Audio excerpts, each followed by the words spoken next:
Hi, I'm Andy, and for my project, I looked at the topology of criminal activity data, specifically in Durham, North Carolina.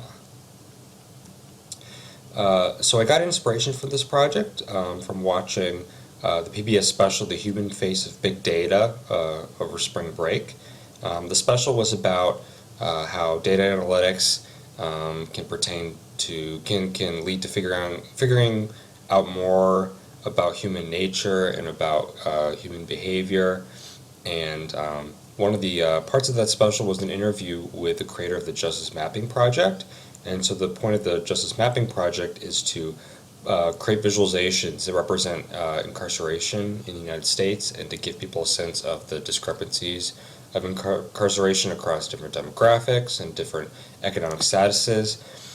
And seeing these visualizations looked like there were some really interesting potential topological features, and that gave me inspiration to do something sort of related to that by looking at criminal data and criminal activity specifically in Durham, North Carolina.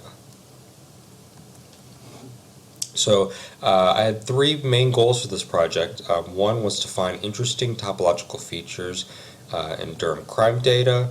Two, to compare the persistence of criminal activity in Durham across different points in time. And three, to assess how topological features correspond to other features of the region, including economic status and demographic. So the first data set that I used was a website called Raids Online, which is an interactive tool that allows you to plot individual crimes basically anywhere in the United States. And these are both user-reported crimes that people can just report and will be recorded, and that also includes police-reported crimes. And so with the plot, you can plot from different areas. So I specifically just looked at the Durham region. You can also plot from different points in time. So you can look at all the crimes that are committed in a certain time frame. And you can also split the crimes by different crime types. So you can look at just aggravated assault, you can look at aggravated assault and burglary, you can look at robbery, and so that's what those different colors correspond to in the plot and to the right. And so one actual drawback that I found from using this data set was that looking at the plots, there didn't seem to be any crime that was committed on Duke University's campus, which doesn't really make sense. And the most likely reason for this is because Duke University has its own private police force, and so crimes won't be recorded and be in public record since it's a private police force. And so what I did was I took screen grabs of some point clouds that I thought would be interesting to look at the topology of, and I put them into MATLAB and created 2D point clouds like this one. So this one is a point cloud of commercial and residential burglaries in Durham from January 1st, 2016 to April 1st, 2016. So for the three plots that I created, I just looked at the first 4 months of this year. And so that's what the point cloud for burglaries looks like. And so then after I put it into MATLAB, I computed the persistence. So I looked at three individual crimes just by themselves. I looked at aggravated assault, robbery, and burglary. And I just looked at the first 4 months for each of those plots. And since I was just looking at the topology of two-dimensional point clouds, I just looked at the zero-dimensional homology and one-dimensional homology. There wasn't really a point to looking at anything of higher dimension because there wouldn't be anything of higher dimension with just 2D point clouds. And so for my analysis, I used the TDA tools package that was provided, and I used that in MATLAB. And so here's what I got. So here's a zero-dimensional persistence for aggravated assault. So you can see there are a lot of points that are born quite early on. You can see at the top there's that one point that was the first component that was created and has infinite persistence. And for the one-dimensional homology, there are just a few one cycles, but none of them have any significant persistence. They all die pretty quickly after they were born.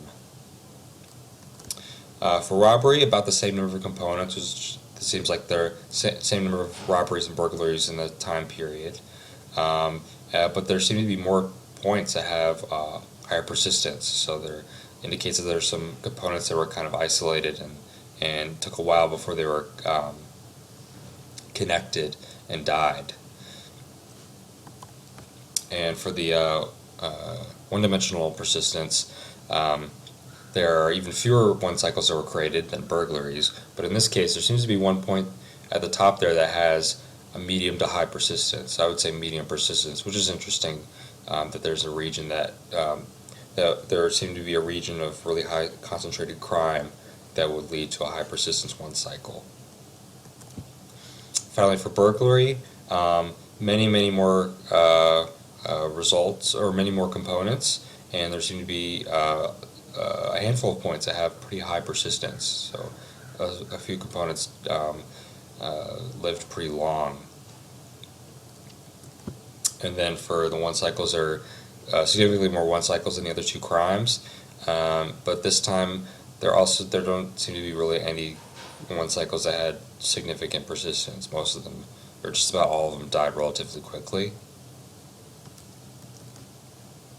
And so my next approach was to treat the city of Durham as my domain, and to basically split it up into different subsets or bins and filtrate over those bins. And the value of each bin would just be the number of crimes that occurred in that region.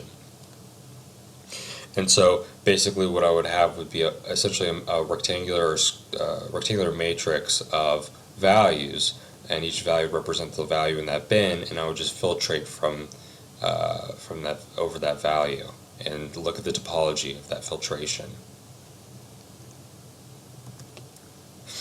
And so to do this, I actually had to use a different data set, I didn't have to, but I chose to. The RAIDS data set gives the address of each crime, and I found that it was kind of difficult and it would be too time consuming to create the bins by myself and to group by different addresses and to create the bins by myself. And so instead I looked at the Durham Neighborhood Compass, which actually had the city of Durham split up into bins that would be usable.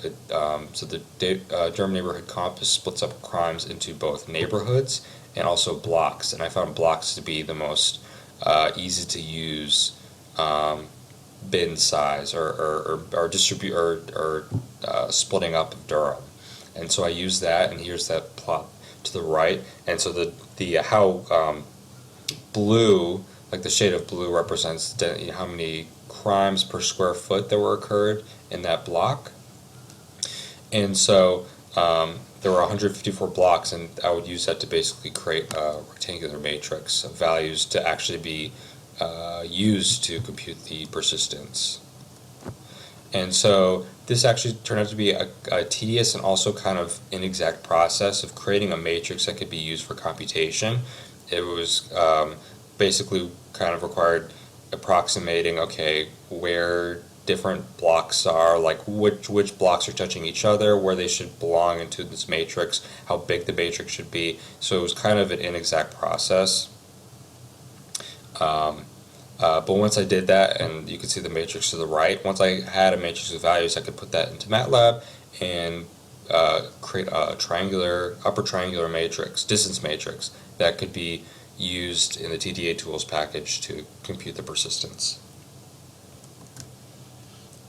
And so once I did that and computed the persistence, this is what I got for the one-dimensional persistence of so these is not all crimes. This is just violent crimes that occurred in Durham in the year 2012. So the Durham Neighborhood Compass groups by different years, and one of those years was just all the crimes in 2012. So I looked at violent crimes, and here you can see that there are a lot of one cycles, and there are some with really significant persistence. However, there is one thing troubling me, which gives me reason or the suspicion that something's not right with the computation of the distance matrix, because some of the points there at the very bottom are below the line, which would imply that some one cycles were killed off before they were even born, which doesn't really make sense. So that's kind of something that I looked at and tried to look at my code and see what possibly went wrong, and I'm not sure at this point. That would be something to look at in the future in computing persistence for this part. So the results I have so far, I've found that a lot of the persistence diagrams and just the point clouds in general show some really interesting topology and some really interesting topological features in the data. And I found that some areas that would like really high persistent one cycles, for instance, show regions that have just really highly dense crime in certain areas of Durham, and so that's what would lead to the really high persistence. And it was interesting that there were cases where there was really high persistence, which would imply that there's a high density of crime somewhere. And even just by looking at some of the point clouds in raids or looking at the map from the Durham Neighborhood Compass, you can see that there's some really highly really high densely packed areas of crime that exist in like parts of Durham, like certain regions of Durham. And I think going forward would be interesting to look at what about those cities would lead to that, and how does the level of crime correspond to other features of that region. And definitely something that I've realized is that the distribution of crime is not uniformly distributed across Durham. It's definitely not random. There's parts where it's really high concentrated crime, and there are parts with very low concentrated crime. It's definitely not a uniform distribution across the city. So in terms of some of the obstacles that I already touched on was creating the matrix of bins for the RIPS filtration. If I could find a way to do that computationally, and it would be a lot easier and it would be more exact. And then in terms of future research, since I only created 3 different persistence diagrams using the RAIDS online data, I think what would garner kind of more interesting results, or I guess a bigger picture of crime in Durham, would be to look at different points in time and compute many persistence diagrams over many points in time and see how the persistence changes over time, if it changes. I think that's where some of the really interesting results come from. I think that just requires computing more persistence diagrams for different points in time. And then another thing that I considered but didn't really figure out how to do, but if I could figure out to do, would definitely be interested in looking at, would be filtrating over time instead of distance. So for my persistence diagrams, the distance metric was just the physical locational distance between 2 different points of crime. But an interesting take would be to look at the distance metric would instead be the amount of time that passed between one crime occurring and another, and then I could filtrate over time and see how it changes. I think that might lead to some interesting results and be an interesting take on looking at the data, how it changes over time, and that might be an approach for the future. That's it. Thanks for watching.